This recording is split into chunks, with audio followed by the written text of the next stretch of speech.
श्री राम जय जय राम। श्री राम जय जय राम। सीता राम सीता राम सीता राम सीता राम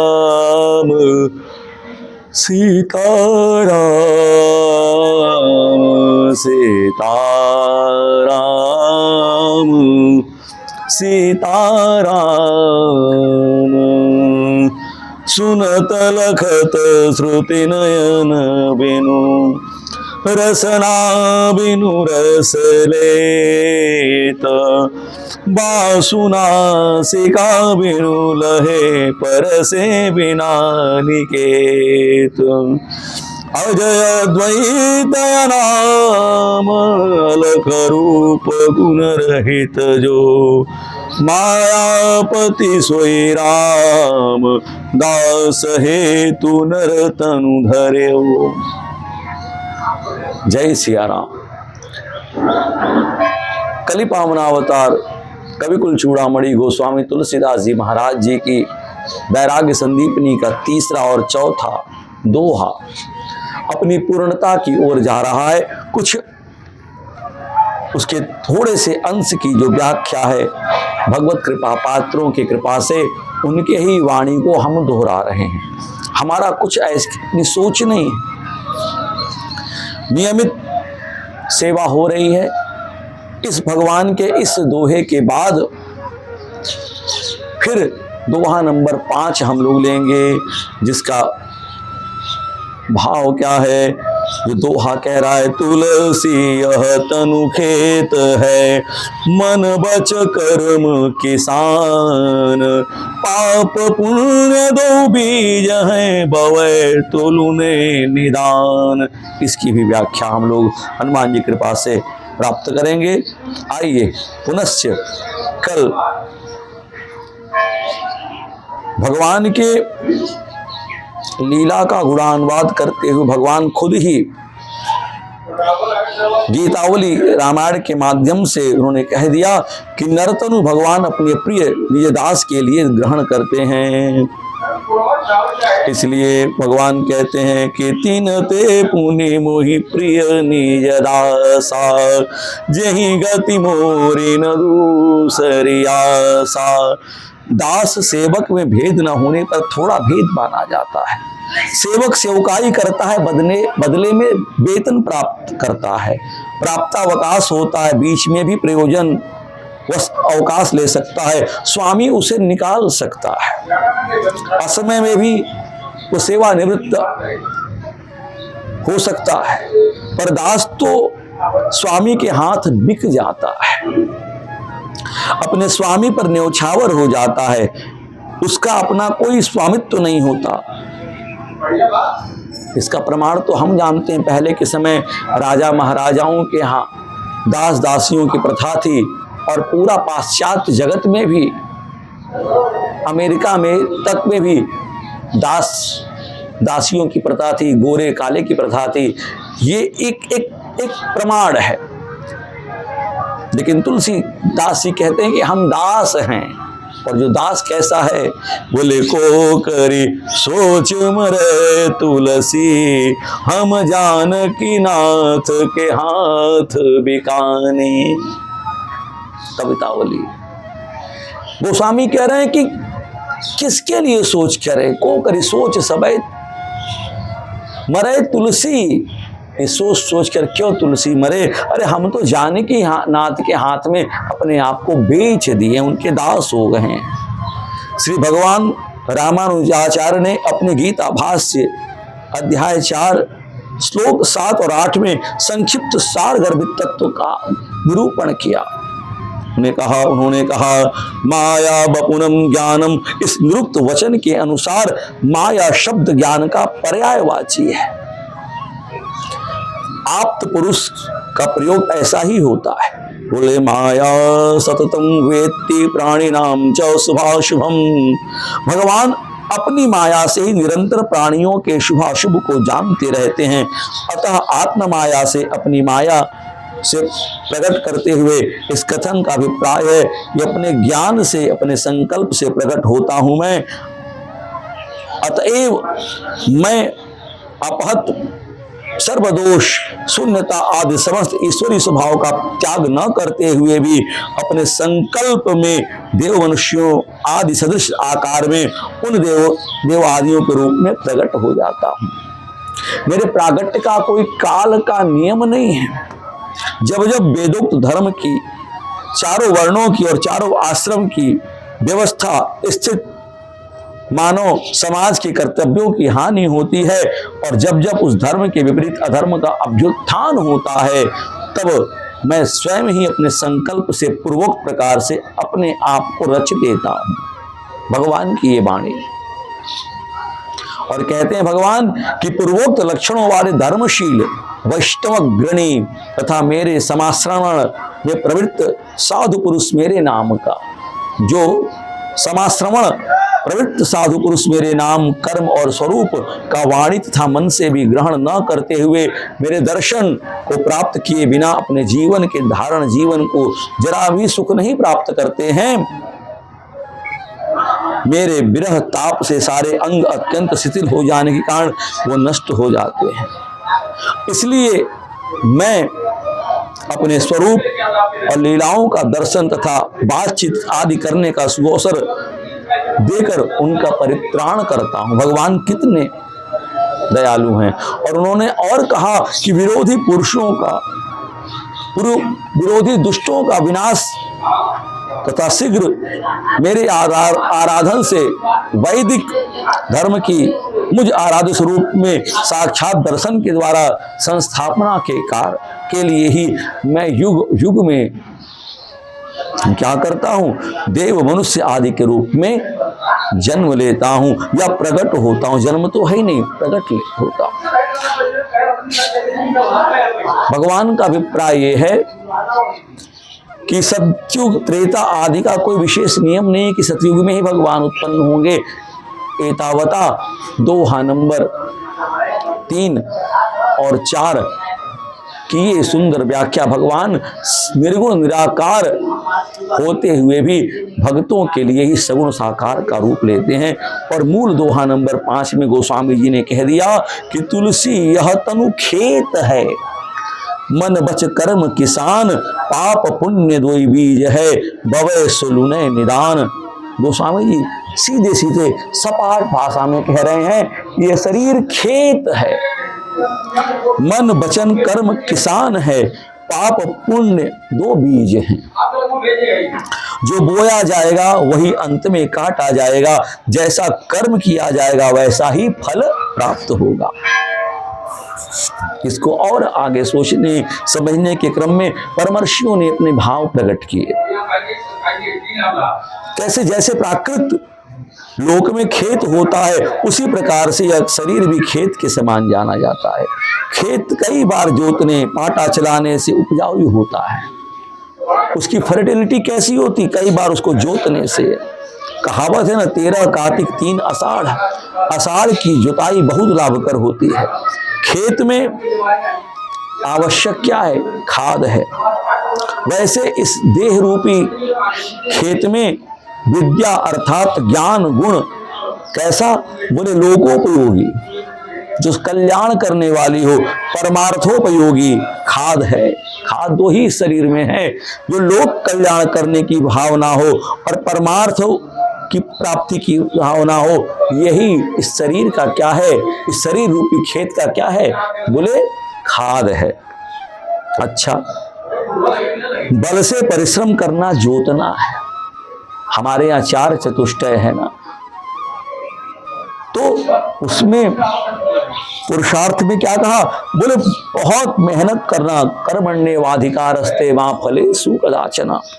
बल से परिश्रम करना, जोतना, बोले मन वचन कर्म किसान हैं। इन्हीं के द्वारा यह देह का खेत, यह देह रूपी खेत का सब काम होता है। ये तीनों प्राकृत हैं। बोले कैसे? इससे पूर्व प्रकृति स्वभाव के अनुसार कर्मों में प्रवृत्त होते रहते हैं। जीव अज्ञान से इनका अहंकारी होकर कर्मों की फलेच्छा, ममता यानी आसक्ति और कर्तव्याभिमान को करके दुख सुख का भागी बनता है ये शरीर रूपी किसान। स्वामी अखंडानंद सरस्वती अपनी गीता भाष्य में कहते हैं कि नित्य शुद्ध बुद्ध आत्मा अंतःकरण में अहंकार कर लेता है। इस तादात्म्य से अंतःकरण में संकल्प, इच्छाएं, काम, क्रोध, लोभ, राग, द्वेष होता है। उसे वह मेरा अपना मानता है। सोचिए, जब आप कभी खेती करते हैं या अपने यहाँ थोड़ा सा भी अपने गमले में भी कुछ चीजें उगाते हैं तो अनायास खरपतवार आ जाता है। उनको आमंत्रण तो नहीं देते, आप जाते हैं माली से या किसान से कोई बीज ले आते हैं, नहीं हम अपने यहाँ एक सुंदर फूल उगाएंगे, गेंदे का फूल उगाएंगे, तुलसी जी उगाएंगे, लेकिन जो आप अपने गमले में डालते हैं तुरंत अगल बगल सब खरपतवार भी हो जाते हैं। बोले यही प्रकृति क्रियमाणानि गुणै कर्माणि सर्वसा अहंकार विमूढ़ात्मा, अहंकार विमूढ़ात्मा करता हमति मन्यते, अपने आप ये आ जाता है।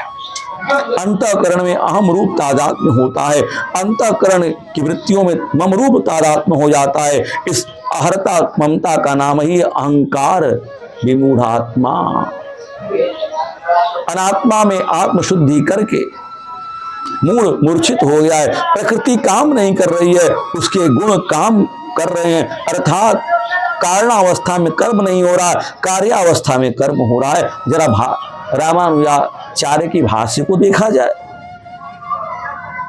कि ये कह रहे कि तुलसी यह तनु खेत है, मन बच कर्म किसान।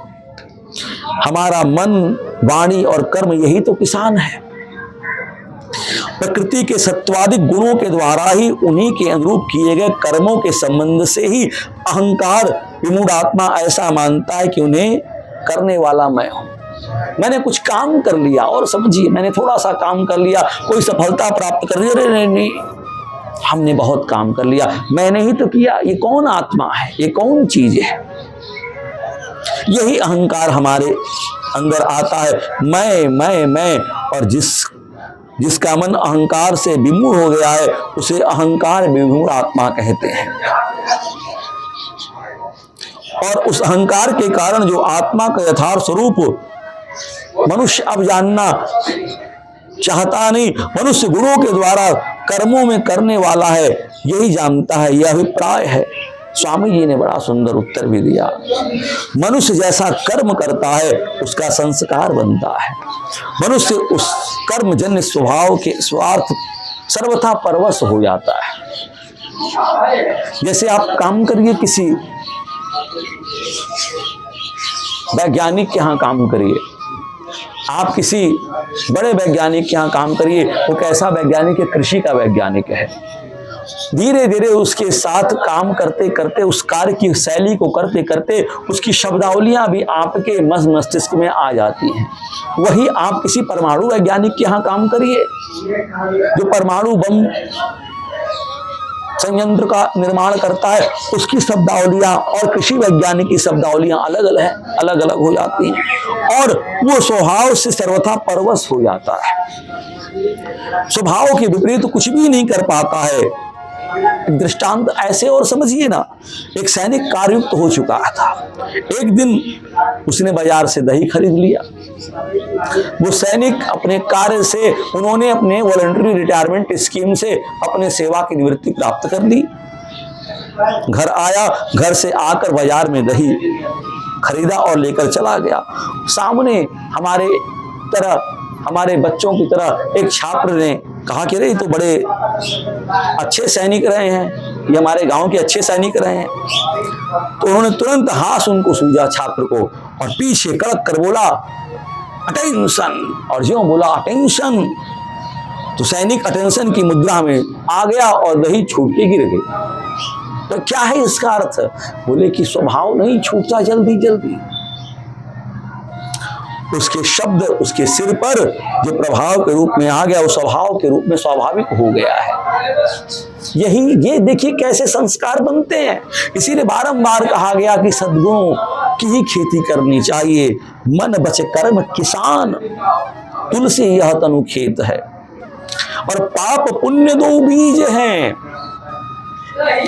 मन किसान जब पाप का बीज इस देह में क्या करता है, बोता है, तो उसका इस प्रकार स्वरूप हो जाता है दूसरे के धन को हड़पने की इच्छा, मन में दूसरे की अनिष्ट का चिंतन, असत वस्तुओं में मन और जोर से लगाता है, प्रायः नास्तिकता का भाव। ये तीन मन के पाप होते हैं। वचन किसान, जब पाप का बीज होता है तो ऐसा होता है कि कठोर वचन, झूठ बोलना, चुगली करना, असंबद्ध प्रलाप करना, अर्थात अनाप शनाप बकना, ये चार वाणी के पाप है। चार वाणी के पाप हैं। बड़े सावधानी से, कठोर बोलना ही नहीं है, झूठ बोलना ही नहीं है, किसी की चुगली करना ही नहीं है, अनाप शनाप अंड बंड बोलना ही नहीं है, नहीं तो ये वाणी के चार पाप हो जाते हैं। कर्म किसान का पाप, ये तो मन रूपी किसान का पाप, और कर्म रूपी वचन रूपी कर्म रूपी किसान का पाप क्या है कि बिना दिए ही दूसरे वस्तु को ले लेना, अवैध हिंसा कर लेना, पर स्त्री सेवन करना, ये तीन शरीर के पाप होते हैं।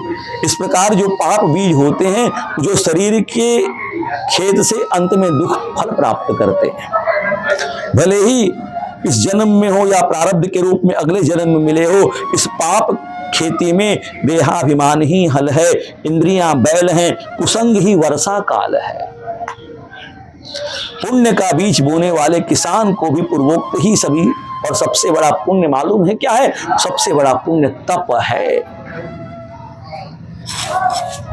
इसका प्रमाण कह रहे हैं, सृष्टि के आदि में यह श्रीमन्नारायण भगवान के नाभि कमल से ब्रह्मा जी की उत्पत्ति हुई, तो भगवान को जो नहीं देख सके, कमल की डंठी पत्तों के अंदर घुस के हजारों वर्षों तक खोजते खोजते थक गए, तब आकाशवाणी हुई। व्यंजन स्पर्श वर्ण का 16वां अक्षर त और 21वां अक्षर प, यही तप, भगवान ने कहा तप। और जब तप करने की आज्ञा दी तो यही तप अचिंतन साधनों का परम धन है। इसकी सुंदर व्याख्या श्रीमद् भागवत के स्कंद नंबर 2 में किया गया है। सचिंतयन् द्वयक्षरम् एकादं पुष्टयो प्राशृणोद दुर्गतिं वचो विभो स्पर्शे सुयते षोडशमेकं विषं निष्कंचनानां नृपं तद्धनं विदु। इस भगवत वचन को सुनकर, कौन सा वचन? सुंदर वचन, बोले सचिंतयन् द्वयक्षरमेकदां पुष्टयो प्राशृणोतु दुर्गतिं वचो विभुं स्पर्शेषु यते षोडशमेकविषं निष्कंचनानां नृपयद्धनं विदुः। ब्रह्मा जी ने कहा कि नहीं, अब दौड़ना धूपना नहीं है। तुरंत ब्रह्मा जी कमल पर आसन लगाकर बैठकर और तप आलोचने ब्रह्म विचार 1000 वर्ष तक तपस्या करके उन्होंने भगवान का भगवत साक्षात्कार किया। उन्हीं की कृपा एवं शक्ति से ब्रह्मा जी सृष्टि रचना में सफल हुए, प्रवृत्त हुए। तब का विस्तार ठाकुर जी ने गीता के 17वें श्लोक, अध्याय 17वें के श्लोक नंबर 14-15 में किया। मन किसान पुण्य बीज जब बोता है तब यह रूप होता है कि मन की प्रसन्नता। मन रूपी जब किसान पुण्य का बीज बोता है तब उसका क्या परिणाम होता है? बड़ी प्रसन्नता मन में आती है, अंतःकरण में काम क्रोधादि विकारों से रहित हो जाता है मन ही, और सौम्यत्व अर्थात दूसरों की उन्नति के लिए मन का झुकाव हो जाता है।